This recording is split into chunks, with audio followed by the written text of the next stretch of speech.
Hey everybody, welcome back to another chiropractic radiology analysis and case study here.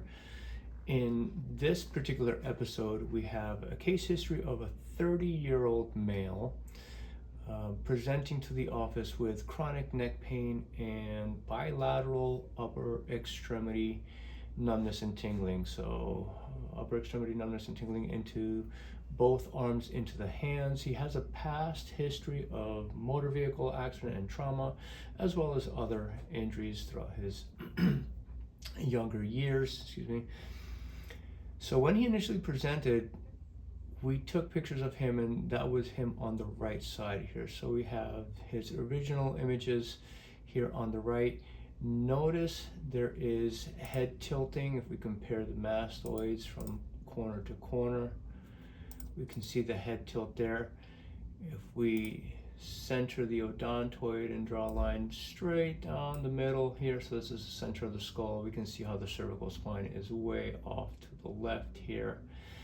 Now, he also does have thoracic scoliosis, which explains why he has such a high T1 vertebrae on the right side, or first rib on the right side. You can see it here on this picture as well. Now, in this particular gentleman's case, we began a protocol of adjusting to correct this curvature, and we also implemented some cervical decompression as well.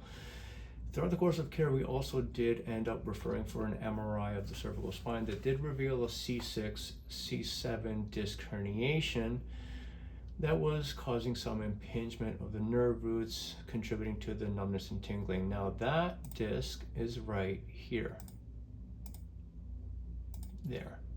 You see that wedge? So we can see a pretty big wedging on the left side. This is C6, this is C7 right here.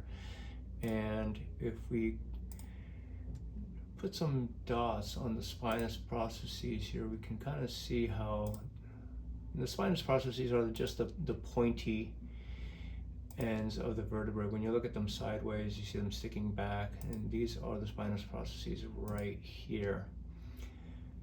So we can see how they're very rotated to the left of midline, and again we have this occipital tilt happening here.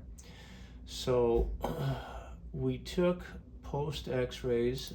They're about a year apart, and here we see how he presented on that particular day. So here we can see that the head tilt significantly improved, almost level side to side along the mastoids. If we draw midline down the odontoid, again that's going to be right here, we can see that the cervical spine much more level here. And if I mark those spinuses, they are pretty much down the center. Again, this curvature that you see, deviation down here, that you also see on the original, that's the beginning of his thoracic scoliosis. That's not going to change much. But we do see a significant change in the cervical alignment. The wedging is significantly reduced. His spine, his neck, is pretty much almost straight compared to the curvature he had when he originally presented. So along with this corrective improvement that we saw, he also saw resolution of his upper extremity numbness. So the problem down his arms resolved. Continued to have occasional neck pain here and there, but significantly decreased. But the main concern was the numbness down his arms, and that was resolved, mainly the left side. So the wedging managed to close up significantly, alignment improved, occipital tilt nearly gone, significantly improved. And we were very happy with his results, definitely. But notice that curvature, look at that. Very deviated, lots of wedging. Now all these cervical vertebrae laterally flexed here. So C7, C6, C5, C4.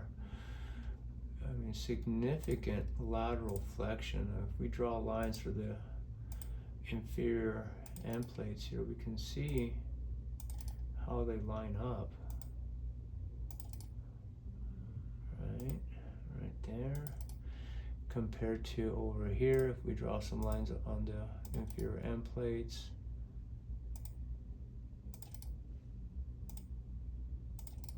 Much straighter, much more level. So this was a good case outcome. We're very pleased with it. So was he, thankfully. And yeah, so there you have it. 30-year-old male, past history of traumas, whether car accident related or otherwise, bilateral upper extremity numbness, herniation C6, C7 right there, and here you'll see that same spot right there. So the wedging is not quite as apparent as you see right there. And pretty much the only protocols we did were chiropractic adjusting, focusing on these areas, and cervical decompression traction. So I hope you enjoyed this little breakdown analysis case study, and we'll get some new ones for you soon.